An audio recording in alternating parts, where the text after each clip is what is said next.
Well, this week the Andrew Forrest-backed Fortescue sacked about 90 of its staff on its green hydrogen project spread across its electrolyser facility in Queensland and a hydrogen lab in Western Australia. It's funny because the Prime Minister said this 2 months ago, almost to the day. Green hydrogen, we believe, has a role to play in Australia's future, and indeed that's recognised around the globe. When the solar industry was starting off decades ago, there were many who said, it doesn't stack up. We know today that solar energy is the cheapest form of new energy. Green hydrogen Australia is in a unique position of having the best solar resources in the world, amongst the best wind resources in the world. We have everything that can go into the creation of green hydrogen to create green metals. And keep in mind that 99% of the touted capacity of hydrogen projects in Australia have not moved beyond the concept or approval stage. Joining us now to discuss this and more, Environment Editor at The Australian and Sky News contributor Graham Lloyd. Graham, welcome. I mean, you know, it looks good on paper, but there are much larger issues at play here and a lesson to be learnt. These projects keep falling over. This isn't the first time that Twiggy has scaled back his investment. When's anyone going to wake up and actually say this is a seriously green dream? Well, good evening, Caleb. Certainly the industry has reached that point, and not surprisingly, it's the government that's sort of late to the party and realising that it's throwing good money after bad. Mr Forrest was heavily invested in Queensland. The Queensland government had other priorities. He's a smart guy. He's packed up his tent and he's gone back to Western Australia to concentrate on trying to make green steel.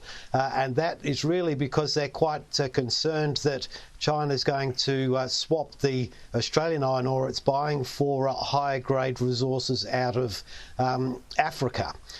So that's where he's going to now put his attention, because the green hydrogen boondoggle has bust. There is no international market. It's higher cost to do than anyone expected, and so it's time to look somewhere else. Well, there was $60 million in taxpayer cash on the table for this project in Gladstone. What happens to that now? Well, I think you'll have to look at what the agreements were with the government in terms of putting that money in.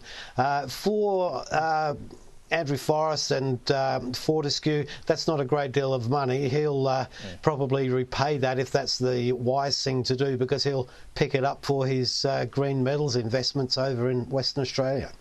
Now, of course, Chris Bowen's been running around this week. He's dining out on the election. He keeps saying it's a vote for the renewables agenda. People have backed it all in. I don't think that's exactly what people voted for. I think they just didn't really want Peter Dutton in the lodge. That's by the by. But it is clear that they are not going to change course one bit on the agenda they had in the last term. When are we going to get that reduction in our power bills? Well, this is still the big question, Caleb. I mean, winners are grinners when it comes to elections, and certainly Chris Bowen is out there saying, look, this is fantastic and it's a great vote for him and his plans.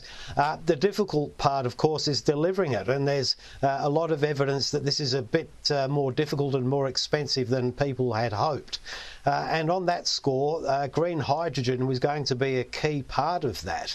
And we're seeing now the power authorities saying grid vulnerability is an issue, and that requires a much greater use of gas. So with hydrogen not available to do that, gas is going to have to. These are the real issues that Chris Bowen is going to have to grapple with. He's got clear air now to pursue a renewables heavy approach. Now he just has to finalise the plan of how it's going to work and how they can get the costs back off consolidated revenue where they belong, and that's people who are using the power.